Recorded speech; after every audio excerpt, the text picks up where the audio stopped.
보면 하나님께서 인간을 대하실 때 마치 영원히 살 존재처럼 대하시는 것을 보게 됩니다. 우리 창세기의 아브라함을 잠깐 생각해 보십시오.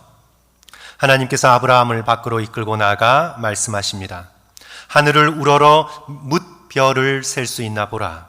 내 자손이 이와 같을 것이라. 마치 아브라함이 자기의 자손들이 별의 숫자보다도 더 많게 될 그날에 살아있을 것처럼 하나님께서 아브라함을 대하십니다. 다윗에게도 마찬가지십니다. 내 집과 내 나라가 영원히 보존되고 내 왕위가 영원히 견고하리라. 잠깐 살다갈 이슬처럼 사라질 존재가 아닌 영원히 살아있어 자신의 나라가 영원한 걸 직접 눈으로 목격할 사람처럼 하나님께서 다윗을 대하고 계십니다. 이는 복음서에 기록된 변화산의 장면으로 우리를 데리고 갑니다. 예수 그리스도께서 제자들과 함께 변화산에 오르셔서 영광 가운데 변모하실 때 성도 여러분 누가 함께 있었나요? 모세와 엘리야가 그 영광 가운데 함께 나타났습니다. 예수님 오시기 전 1400년 전에 살았던 모세, 예수님 오시기 전 800년 전에 살았던 엘리야가 예수 그리스도와 함께 영광 가운데 함께 서 있습니다. 예수 그리스도께서 사두개인들과 부활의 논쟁을 벌이실 때 마태복음 22장 32절에 이렇게 분명하게 말씀하십니다. 나는 아브라함의 하나님이요 이삭의 하나님이요 야곱의 하나님이로라 하신 것을 읽어보지 못하였느냐? 하나님은 죽은 자의 하나님이 아니요 살아있는 자의 하나님이시라. 놀라운 선언이죠. 우리 하나님은 테오스 네크론, 죽은 자의 하나님이 아니시다. God of the living, 테오스 전톤, 살아있는 자들의 하나님이시다. 아브라함과 이삭과 야곱은 지금 생생하게 하나님 안에 살아있는 것이라는 부활의 확증에 대하여 논증하고 계시는 것입니다. 그러므로 성도 여러분, 우리는 우리 자신이 누구인지 분명하게 알아야 합니다. 더 이상 사춘기 때처럼 방황해서는 안 됩니다.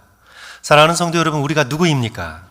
우리는 하나님의 영광스러운 나라에서 영원을 살아가는 영적인 존재들입니다. 믿지 않으시는 것 같아서 따라 하셔야 될 것 같아요.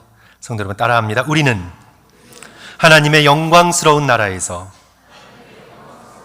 영원을 살아가는 영적인 존재들입니다. 네, 감사합니다. 그러므로 우리는 스스로 물어야 합니다. 앞으로 나는 500년 후에 어떤 모습일까? 물어야 합니다. 아니, 나는 1000년 후에 어떤 모습으로 하나님과 사람들 앞에 서 있게 될까? 물어야 합니다. 우리는 이 땅을 살면서 20년 후에, 30년 후에, 내가 은퇴한 후에 어떻게 될까만 생각할 것이 아니라 영원을 살 존재로 나는 이런 모습으로 살아가면 500년 후에는 어떤 모습으로 돼 있을까 물어야 합니다.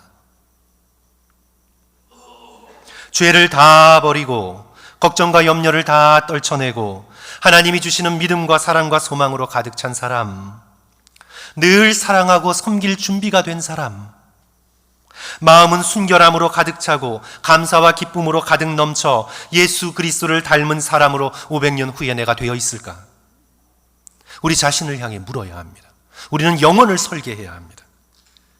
아니면 내가 지금 모습 이대로 끊임없이 의심하고 분노하고 걱정하고 계산하며 나 자신의 죄된 욕망을 채우기 위해 그렇게 헛개비처럼 살아가는 먼지와 같은 존재로 500년 후에 내가 그렇게 돼 있을 것인가? 물어야 합니다. 오늘 우리는 영원을 살아갈 존재로 각자에게 주어진 이 땅의 삶을 살아가야 합니다. 영원을 사는 우리에게 지금 이 땅에서 가장 중요한 것은 하나님의 약속에 대한 믿음입니다. 우리 다시 창세기의 아브라함을 좀 보시면 창세기 15장에서 하나님께서 아브라함에게 약속을 주시지요. 창세기 15장 5절 말씀인데, 그를 이끌고 밖으로 나가 이르시되 하늘을 우러러 뭇별을 셀 수 있나 보라. 또 그에게 이르시되 내 자손이 이와 같으리라. 아브라함에게 이 어마어마한 약속을 주실 때 6절 말씀 보시면 아브라함이 여호와를 어떻게 해요? 믿으니 여호와께서 이를 그의 뭐로 여기셨습니까? 의로 여기시고. 하나님의 이 엄청난 약속을 아브라함이 믿었습니다. 하나님께서는 그 아브라함의 믿음을 의로 여기셨습니다. 인간적인 상황을 보면 아브라함은 믿을 수 없었습니다. 자기 나이는 지금 80세 전후였습니다. 지금껏 아들 하나 있지 않았습니다. 그런데 하나님께서 내 자손이 하늘의 별처럼 많으리라는 하나님의 이 약속을 현실적으로 믿었습니다. 나사로의 무덤 앞에서 예수 그리스도께서 마르다에게 이 믿음을 요구하십니다. 요한복음 11장 25절 26절 나는 부활이요 생명이니 나를 믿는 자는 죽어도 살겠고 무릇 살아서 나를 믿는 자는 영원히 죽지 아니하리라. 이것을 내가 믿느냐. 예수님의 약속을 믿는 믿음을 마르다에게 현재적으로 요구하십니다. 그런데 많은 사람들이 세상의 약속을 믿고 삽니다. 물질이 가져다 줄 약속, 성공이 가져다 줄 약속, 권력이 가져다 줄 약속, 그 약속을 믿고 삽니다. 그러나 믿음의 백성들은 하나님의 약속, 예수 그리스도께서 우리에게 주신 약속 가운데 신실하게 거해야 합니다.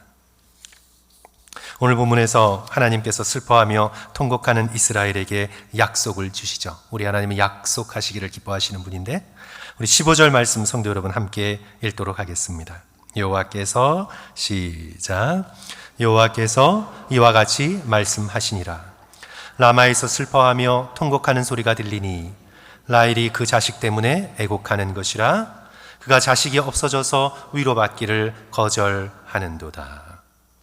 라마는 예루살렘 북쪽 5마일 정도에 위치한 지금 현재 옛날 베냐민 땅 그 지파에 속한, 지금은 이제 요단 서안에 속한 그런 작은 도시이죠. 바벨론이 예루살렘을 포위했을 때 바벨론이 거점으로 삼았던 그런 도시입니다. 유다가 패망한 후에 바로 이곳에서 유다의 백성들이 집결하여 바벨론 포로로 끌려가게 되었습니다. 이제 라헬은 우리가 잘 아는 바 이스라엘의 조상이 되는 야곱의 네 아내 중에 한 명입니다. 야곱이 가장 사랑했던 아내로 요셉과 베냐민을 낳았습니다. 이제 요셉은 어떤 지파가 되지요? 요셉은 북이스라엘의 에브라임과 므낫세 지파가 되고, 그리고 베냐민은 남유다에 속해서 이 남쪽 유다 지파에 포함이 되게 됩니다. 그런 까닭에 라헬은 북이스라엘과 남유다 모두를 아우르는 모든 이스라엘의 어머니의 상징이 됩니다. 이제 이 라마에서 포로로 끌려가는 아들을 위해 비탄의 눈물을 흘리는 라헬의 애곡하는 소리가 오늘 본문에서 들립니다. 라마에서 슬퍼하며 통곡하는 소리가 들리니 라헬이 그 자식 때문에 애곡하는 것이라. 그가 자식이 없어져서 위로받기를 거절하는도다. 성도 여러분, 여인에게 자식을 잃은 슬픔보다 더 큰 슬픔이 어디 있겠습니까?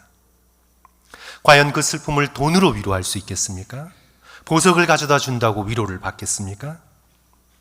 이스라엘 민족이 패망한 슬픔이요, 하나님의 도성 예루살렘이 무너진 슬픔입니다. 그런데 역설적이지만 참 우리의 인생 가운데 신비로운 것이 있습니다.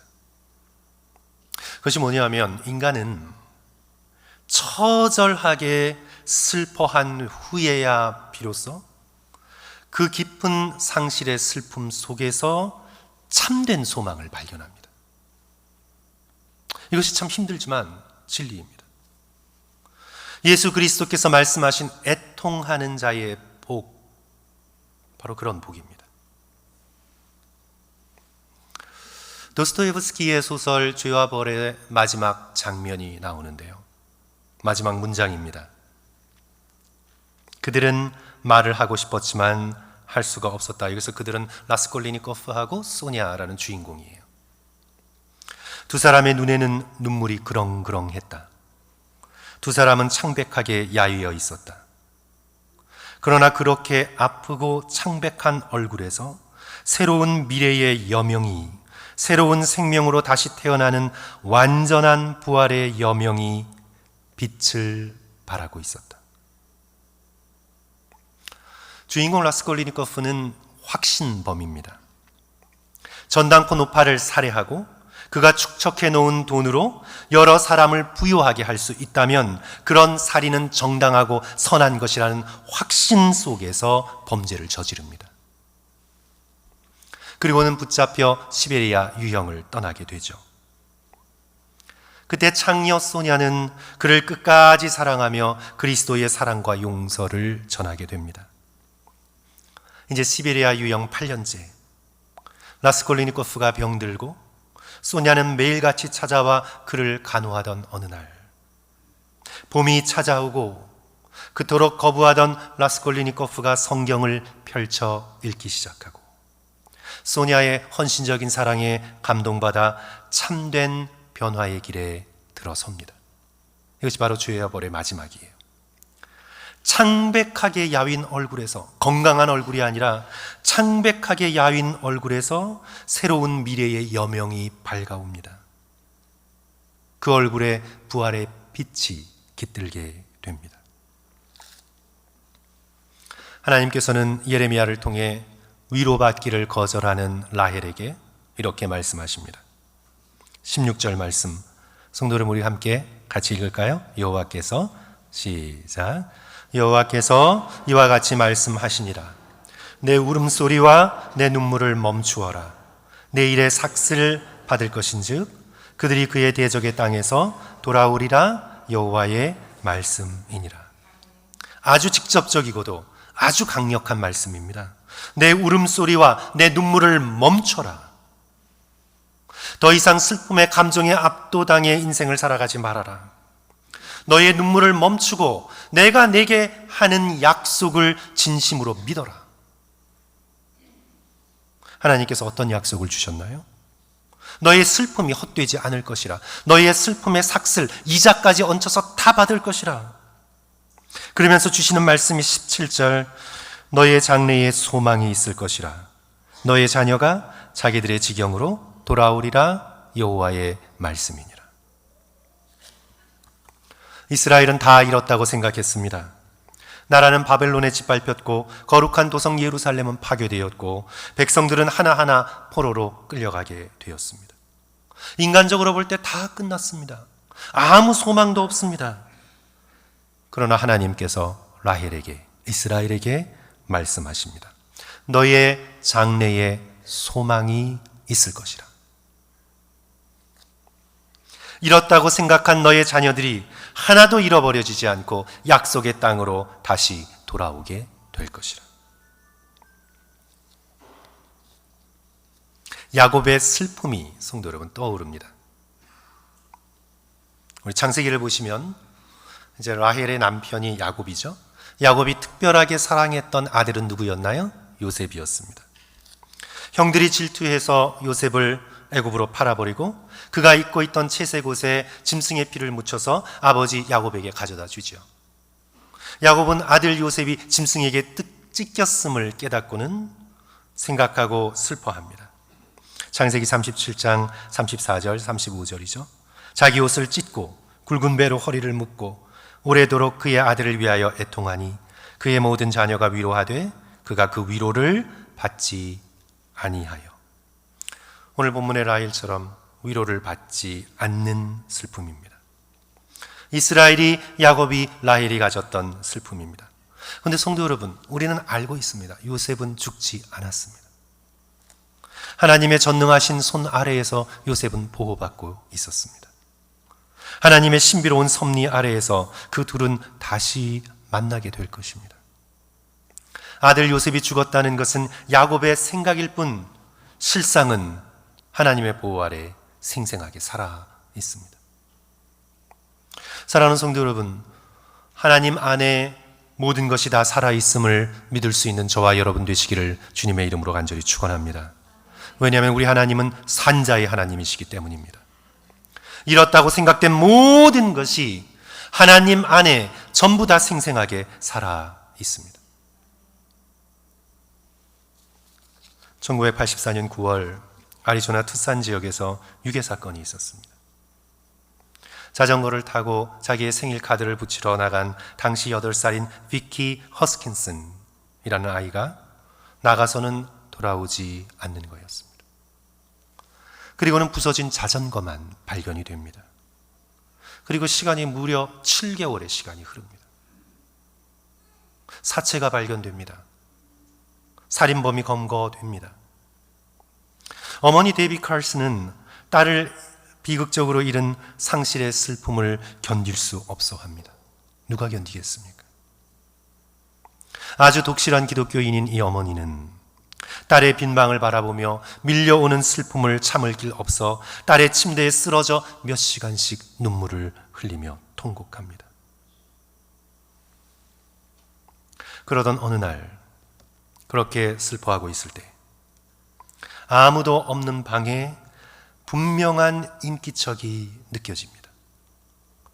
그리고 딸 아이의 냄새가 방을 가득 채웁니다. 그리고는 너무도 생생하게 딸의 음성을 듣게 됩니다. Mommy, don't be sad. I am safe and happy here. Don't worry about me. 하나님께서 자신을 위로하기 위해 딸의 음성을 들려주셨다 확신하게 됩니다. 비키가 하나님의 품 안에 생생하게 살아있구나 라는 확신을 가지고 슬픔을 이겨나갑니다. 사랑하는 성도 여러분, 우리는 하나님의 영광스러운 나라에서 영원히 살아가는 영적인 존재들입니다. 세상의 그 누구도, 이 세상의 그 어떤 것도 우리의 생명을 해할 수 없습니다. 해하는 것처럼 보일 뿐 실상은 우리의 영혼 털끝 하나 건드리지 못합니다. 그리스도의 사랑 안에 우리는 완벽하게 안전합니다. 로마서 8장 35절, 누가 우리를 그리스도의 사랑에서 끊으리요? 환난이나 공고나 박해나 기근이나 적신이나 위험이나 칼이랴. 이에 대한 대답이 어디에 나옵니까? 38절 이하 39절에 나옵니다. 성도 여러분, 슬라이드 참조하셔서 우리 다 같이 함께 읽겠습니다. 내가 확신하노니, 시작. 내가 확신하노니 사망이나 생명이나 천사들이나 권세자들이나 현재일이나 장래일이나 능력이나 높음이나 깊음이나 다른 어떤 피조물이라도 우리를 우리 주 그리스도 예수 안에 있는 하나님의 사랑에서 끊을 수 없으리라. 그러므로 사랑하는 성도 여러분, 오늘 예레미야를 통해 라헬에게 주신, 우리에게 주신 말씀처럼 눈물을 멈추십시오. 내 울음소리와 내 눈물을 멈추어라. 아니, 눈물을 흘리더라도 빛 되신 주님을 바라보며 눈물을 흘리십시오. 그럴 때 우리 눈에 소망의 무지개가 맺히게 되는 것을 깨닫게 될 것입니다. 슬픔 중에서도 소망을 품으십시오. 슬픔 중이지만 하나님의 약속을 굳게 믿고 의지하는 저와 여러분 되시기를 주님의 이름으로 간절히 축원합니다. 그런데 성도 여러분, 중요한 건 이 소망은요, 그냥 저절로 품어지는 게 아닙니다. 왜냐하면 소망은 단순히 긍정적이거나 낙천적인 기질과는 다르기 때문입니다. 소망은 그래, 다 잘 될 거야, 다 좋아질 거야 하는 그런 막연한 낙관주의가 아닙니다. 소망은 신실하신 하나님의 약속에 굳게 뿌리내리고 있는 것입니다. 그러기에 소망은 연습해야 합니다. 하나님의 약속의 말씀을 붙들어야 합니다. 몸의 근육을 키우듯이 영혼의 소망이라는 근육을 키워야 합니다. 이는 하나님의 약속의 말씀을 들어 올릴 때 근육이 저절로 키워지지 않는 것처럼 약속의 말씀을 들어 올릴 때 우리의 영혼의 소망이 근육이 생기기 시작합니다. 깊은 낙심이 내게 다가올 때 시편 42편 11절의 약속의 말씀을 붙들고 들어올리는 훈련을 합니다. 내 영혼아, 내가 어찌하여 낙심하며 어찌하여 내 속에서 불안하여 하는가? 너는 하나님께 소망을 두라. 두려움과 염려가 내게 닥쳐올 때 빌립보서 4장 6절과 7절과 같은 말씀을 들어 올림으로 우리는 소망을 훈련하게 됩니다. 아무것도 염려하지 말고 다만 모든 일에 기도와 간구로 너희 구할 것을 감사함으로 하나님께 아뢰라. 그리하면 어떻게 됩니까? 모든 지각에 뛰어난 하나님의 샬롬, 하나님의 평강이 그리스도 예수 안에서 너희 마음과 생각을 지킬 것이라. 우리가 억울한 일을 당해 마음에 깊은 상처를 받았을 때 베드로전서 5장 6절의 말씀을 들어 올림으로써 우리는 소망의 근육이 생기게 됩니다. 그러므로 하나님의 능하신 손 아래에서 겸손하라. 때가 되면 너희를 높이시리라. 겨울을 앞두고 개미들이 부지런히 양식을 쌓아놓듯, 곰이 동면하기 전에 부지런히 배를 채우듯, 우리 믿음의 백성은 하나님의 약속의 말씀을 부지런히 심령에 쌓아 놓아야 합니다. 성도 여러분, 사탄은 우리를 낙심하게 하고 절망하게 하고 비탄에 빠지도록 끊임없이 우리를 시험할 것입니다. 아르헨티나 출신의 아주 뛰어난 복음 전도자인 루이 팔라우가 83살 때 병원을 갔다가 폐암 4기 진단을 받았습니다. 평생도록 하나님을 굳세게 믿어왔고 또 선교사이자 복음 전도자이고 또 83세까지 살게 하신 하나님께 대한 감사가 있어서 평생의 죽음을 잘 준비해 왔다고 스스로도 믿고 있었습니다. 그런데 성도 여러분, 죽어가는 과정에서 이 사탄의 공격이 만만치가 않습니다. 사탄의 공격이 아주 거셉니다. 사탄이 그의 귀에 대고 이렇게 말하는 것 같았다고 그는 얘기합니다. 루이, 넌 수많은 대중들에게 설교했지만 사실 그리스도가 너를 모를 수도 있어.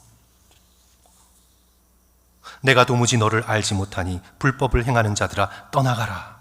성경까지 인용하면서 그거 너를 두고 하는 말이야. 너는 입술로 하나님을 얘기했지만 넌 위선자잖아. 마음이 더러운 자, 수많은 사람에게 천국 길을 보여줬지만 사실 정작 너는 버려진 자잖아. 이렇게 밤새도록 자신을 시험한 힘든 밤을 보낸 후에 루이 팔라우는 아침에 일어나자마자 성경을 가져다가 히브리서 7장, 8장, 9장, 10장까지를 읽고 묵상하고 암송하고 또다시 읽고 묵상하고 암송하고 히브리서 7장 27절의 말씀을 붙들고 또 붙들고 씨름합니다. 그는 저 대제사장들이 먼저 자기 죄를 위하고 다음에 백성의 죄를 위하여 날마다 제사 드리는 것과 같이 할 필요가 없으니 이는 그가 단번에 자기를 드려 이루셨습니다. 자신의 구원을 위하여 십자가 위에서 단번에 자신의 구원을 다 이루셨다는 이 복음의 말씀을 끝까지 붙들고 암송하고 씨름하며 자신의 마음속에 담습니다. 사랑하는 성도 여러분, 이 세상에 슬픈 일이 많지만 우리 모두 울음을 그치고 눈물을 멈추고 예수 그리스도를 바라볼 수 있는 저와 여러분 되시기를 주님의 이름으로 간절히 축원합니다. 십자가와 부활을 통해 우리에게 주신 이 빛나는 영생의 약속의 말씀을 마음에 새기고 또 새길 수 있기를 주님의 이름으로 간절히 축원합니다. 그리고 성도 여러분, 무엇보다 우리는 하나님의 영광스러운 나라에서 영원을 살아가고 있는 영원한 존재임을 한 시간도 잊지 맙시다. 우리의 삶 속에 사탄이 승리하도록 절대로 내버려 두지 말고 우리가 비록 슬픔 가운데 있을지라도 신실하신 하나님의 약속을 붙들고 소망을 훈련하며 승리하시는 저와 성도들 되시기를 주님의 이름으로 간절히 축원합니다. 우리 함께 기도하겠습니다.